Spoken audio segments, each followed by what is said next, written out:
Mungkin sudah terlalu klise jika hari Natal melulu dirayakan secara meriah. Suasana semacam itu malah akan mengaburkan makna Natal. Pasangan Jeffrey Wawruntu dan Ruth Sahanaya punya tradisi lain dalam merayakan Natal yang jauh dari kesan meriah. Saat malam Natal tiba,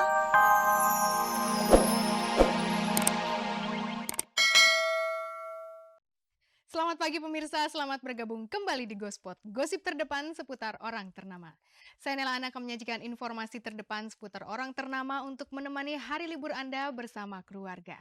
Dan jangan lupa di akhir tayangan nanti ada kuis berhadiah 3 juta rupiah untuk 3 orang pemenang.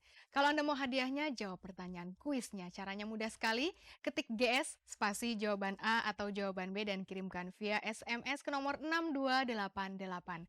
Jadi ikuti beritanya dari awal sampai akhir.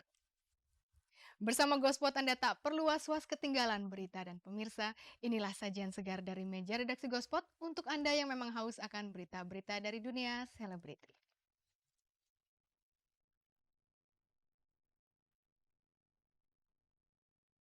Ruth Sahanaya dan Jeffrey Wawruntu punya tradisi khusus saat Natal dan Tahun Baru. Dengan mengusung lirik bahasa Inggris 10 to 5 makin eksis di belantika musik Indonesia. Futsal, tren olahraga baru para artis muda. Liga Agung Gumelar Cup cetak striker baru. Andre dan Erin kemarin telah mengentaskan masa lajang mereka. Pemirsa, dalam merayakan Natal nanti, Ruth Sahanaya dan Jeffrey Wawruntu punya kebiasaan yang mungkin tidak terlintas dalam benak kebanyakan orang. Tepat di malam Natal, mereka mengajak anak-anak mereka menyepi untuk merefleksi batin. Tradisi serupa mereka jalani di tiap malam tahun baru. Namun, ada saat-saat yang membuat jantung mereka deg-degan di setiap malam pergantian tahun.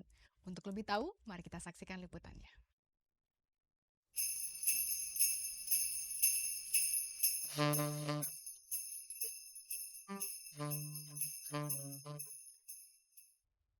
Mungkin sudah terlalu klise jika hari Natal melulu dirayakan secara meriah. Suasana semacam itu malah akan mengaburkan makna Natal. Pasangan Jeffrey Wawruntu dan Ruth Sahanaya punya tradisi lain dalam merayakan Natal yang jauh dari kesan meriah. Saat malam Natal tiba, mereka mengajak anak-anaknya melebur dalam doa serta menjauhkan diri dari hiruk-pikuk. Pada umumnya seperti kita lakukan jam 24 malam itu kita selalu biasanya kan berkumpul, kita berdoa bersama. Kita berdoa bersama, nah habis itu ya, kita, biasanya, saling merenung, biasanya, merefleksi lagi apa yang sudah kita, lakukan di tahun-tahun, selama tahun 2005 ini gitu ya, dan kita berusaha untuk, mencoba untuk memperbaikinya. Sebetulnya kayak Natal tuh kan ada beberapa simbol-simbol yang sering diterapkan di dunia gitu ya, seperti ada Sinterklas, pita hitam, pohon Natal gitu dan segala sesuatu itu kan hanya cuma sebagai simbol. Jadi kita juga harus memberikan pengertian kepada anak-anak bahwa itunya hanya sebuah sebuah simbol aja. Jadi bukan bukan bukan bukan makna atau arti yang sesungguhnya. Merenung dan menyepi di malam Natal membuat hati mereka mantap melangkah di hari depan. Selain berkhusyuk dalam doa, Ute dan Jeffrey menghususkan hari Natal nanti dengan bersilaturahmi bersama sanak keluarga. Khusus untuk itu, Ute rela menolak tawaran manggung saat Natal. Menjelang pergantian tahun, kebiasaan menyepi Ute dan Jeffrey kembali berlanjut. Dengan mengajak serta anak-anaknya, Ute dan Jeffrey membiasakan agar sejenak waktu menjauhkan diri dari hingar-bingar trompet tahun baru. Kalau di tahun baru itu kita malah lebih berdoa, mengaku dosa. Kita biasanya tiap tahun tuh bikin secari kertas gitu. Kepengen apa sih, tapi nggak boleh kasih tahu gitu loh. Nah, pada waktu ada target-target lah, jadi ya targetnya itu sebetulnya bukan harus di Anak-anak juga. anak-anak Jadi mereka juga, minta nih aku trompet. kepengen apa gitu. Nah, itu biasanya pada akhir tahun. Jadi yang tahun lalu tuh kita bikin, nanti tahun ini kita kita kita buka, udah tercapai belum? Dalam pekerjaan saya, akhirnya saya bisa konser kemarin gitu ya, itu sudah terjawab ya gitu karena saya minta sama Tuhan juga bahwa, eee, ya, Tuhan buat deh saya minta sama Tuhan, Tuhan buat sesuatu yang agar saya bisa, apa ya, bisa mempertahankan, karir saya gitu. Konser UT ini menjadi salah satu permohonan UT tahun lalu. Tentunya masih banyak doa UT yang belum bisa terkabul. Selain berdoa sendiri, UT juga butuh kiriman doa dari orang-orang tercintanya, terutama dari Jeffrey selaku suami merangkap manajer. Tiap tahunnya keduanya punya permohonan berbeda-beda. Adapun untuk tahun depan, UT memohon agar album anyarnya segera rilis.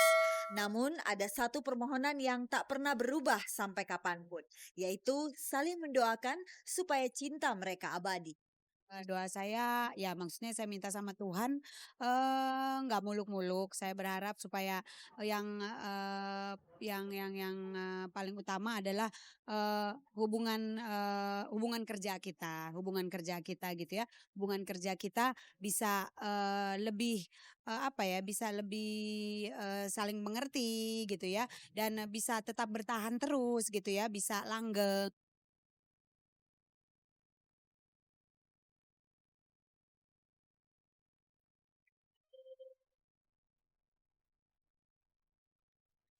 Dalam keheningan kita akan mampu menyadari bahwa kita adalah manusia yang berdosa. Pemirsa, mungkin tidak banyak band-band tanah air yang pede merilis album mereka dengan mengusung lirik berbahasa Inggris. Selain bukan bahasa sendiri, menciptakan lagu berbahasa asing yang cepat akrab di telinga juga tidaklah mudah. Namun di tangan grup band 10 to 5, semua lirik berbahasa Inggris itu mereka garap dengan sangat simpel dan mengena. Semua ide mereka tuangkan dalam lagu yang tentunya dalam bahasa Inggris. Seperti apakah proses kreatif mereka dalam mencipta lagu? Mari kita simak bersama.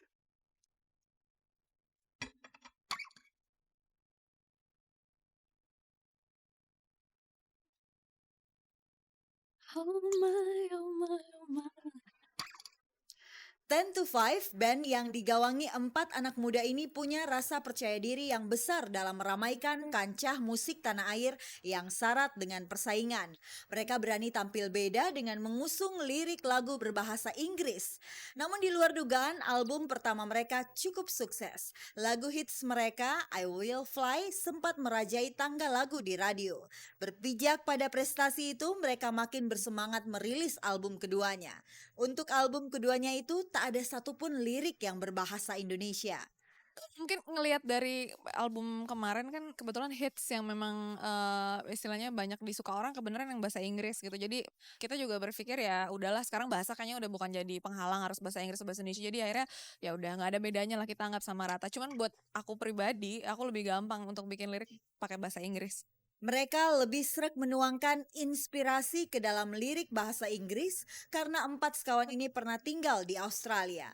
Meski belum lama berkibar di belantika musik tanah air, 10 to 5 pernah mengalami bongkar pasang personil. Didit, salah satu gitaris mereka, telah undur diri. Kejadian klasik semacam itu selalu mewarnai perjalanan sebuah band. Maka dari itu, setiap band termasuk 10 to 5 harus punya satu figur yang mampu mendamaikan gejolak antar personil. Jujur dari kita berempat yang paling muda nih aku, mungkin yang paling diemong ceritanya aku kali ya. Ini bertiga nih kan udah kayak kakak kali ya buat aku. Jadi yang kayak sialan enggak lah.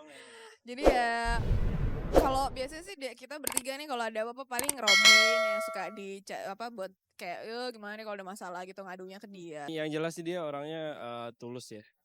Tulus dan sabar.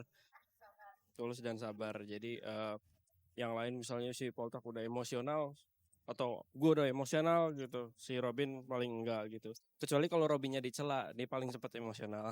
Kebetulan kita semua berempat ini visi kita sama. Yang mungkin bikin Didit keluar paling pertama itu adalah perbedaan visinya. Dia lebih aliran musik yang rock dan gitu. Jadi di situ yang membuat dia mengundurkan diri dengan baik-baik gitu loh.